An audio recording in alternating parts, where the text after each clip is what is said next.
Too Cold Scorpio, who has a fucking sewer pipe between his legs, from what I understand. I don't know if he needs the Blue Chew or not, but that would probably clear out a room if he did. He is our subject of the Stiff One of the Week here. This is Too Cold on some of the smelliest wrestlers that he had to be in the ring with in his time. Here's Too Cold. Let's see. Some of the worst smelling, great super guys outside of their wrestling gear. But their wrestling gear, ooh-wee, don't know if it was for a rib or what. Harlem Heat. Really?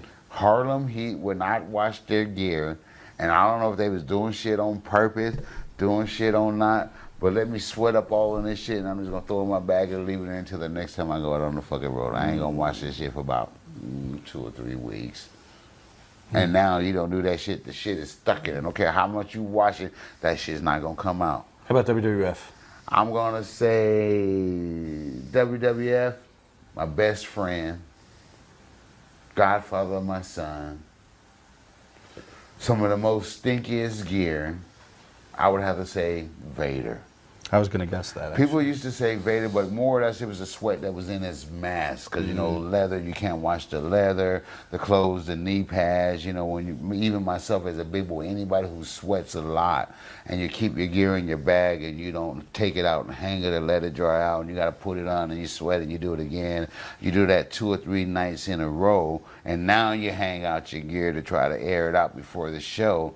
It ain't going to air out before the show, you know.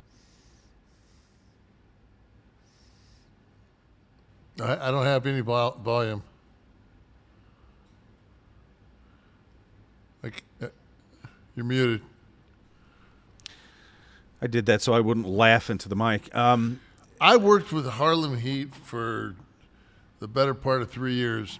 Never. Never got a whiff. Nothing. If anything, the opposite. That's crazy. It must have How been about a rib. Leon? How about Leon?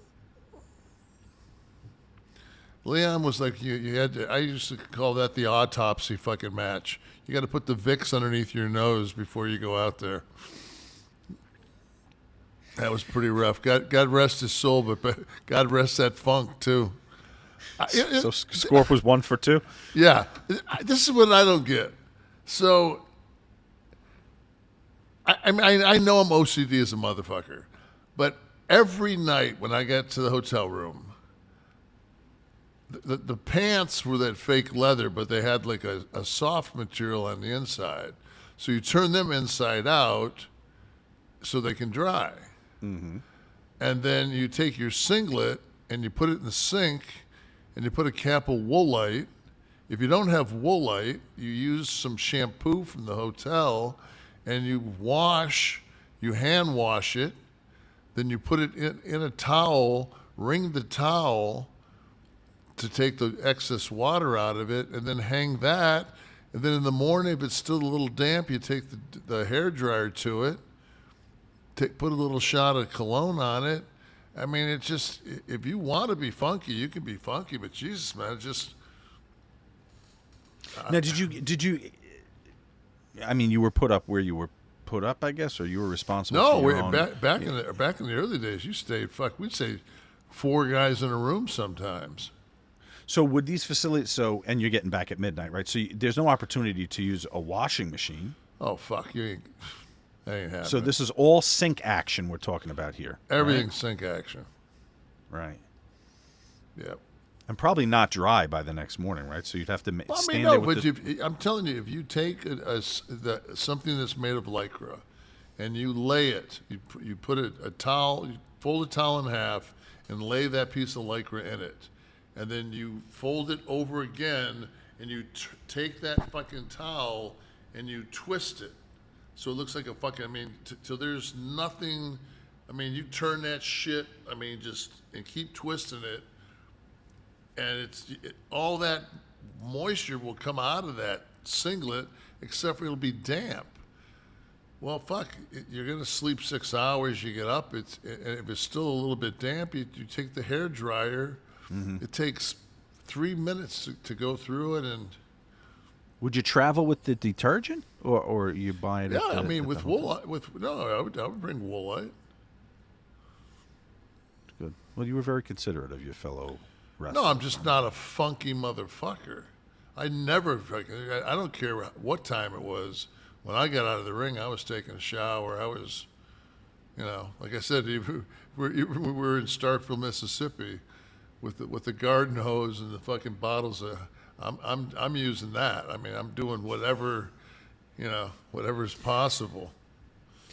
I'd imagine those pleather pants were difficult. Now, what about guys that had to wear so much shit?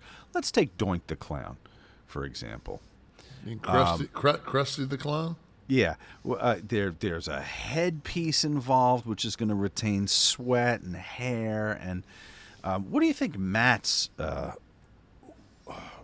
post? I think Matt. show regiment was? I think Matt washed his gear in Vader's sweat. I guess he's another contender. He was. He was a funk. He was funky. We used to call him Krusty the Clown.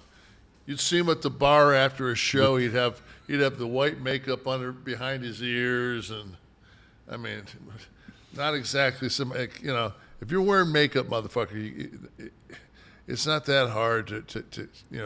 They have these things on trailers when you do movies called makeup removing, like towelettes. That probably would work. I would not have wanted to deal with that shit. Everything getting in that. He was great though. He was. I thought that he did that so well. The evil guy. I thought that was, I didn't get the big jostling or anything else, but him and that, because he could chain wrestle, So I thought Matt was. Look at you putting him over here. I put everybody over. Is this like when you hear two chicks talking about some girl? Oh, she put on weight, and they're like, but she is so nice, and what a pretty face. No, he just got pissed off because I said wrestling's fake. He sure did, and told the world you shouldn't have been broken in. Never broken in. You know what? And every morning I wake up, I wish the same fucking thing. Now the Yeti. Now I'm of course referring to the WCW Yeti, Ronree. That shit was real. That's real fucking.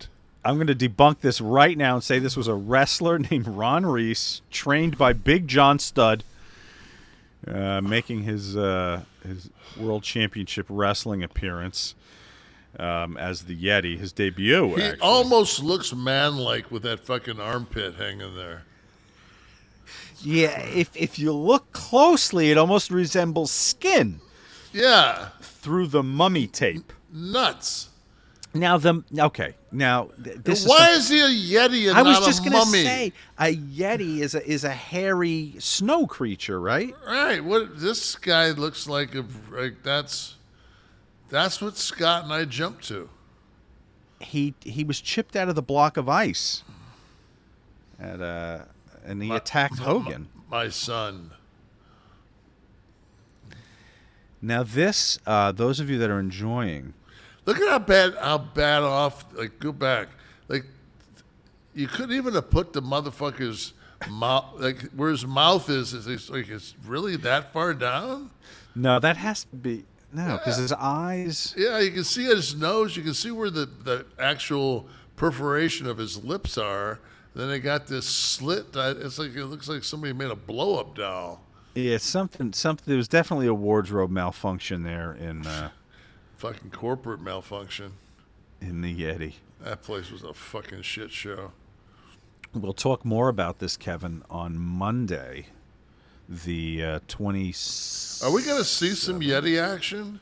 We're going to see some Yeti action when we get together. Fuck yeah. I'm going to drop acid Monday for the that. 27th at 9 o'clock. Looks for like he's the got next a blade. watch along with Kevin. Looks like he's got a blade in his hand. He bladed his entire body. You see that? He bladed his armpit, fucking forearm. So what exactly is he a burn victim? Is he? I've never seen a mummy that was, that they had taken out. That was I don't know, but listen, we will go into that, and also definitely took some kind of a fucking gunshot underneath that left fucking armpit, right? yeah, definitely some kind of a wound there. Got shanked in a fucking UK pub. So those of you that want to see us cover that, plus Kev's first match, Oof. Clash 12, September 90, summer of 90. See, one of 5 matches that my tag team partner participated in before he quit and left. And I got a mohawk, and I have no tag team partner. You motherfucker. We'll have some fun with that on Story of my Monday night. that's a story of my life right there. I guess I could have got a fucking pedophile as a fucking partner though with a boombox.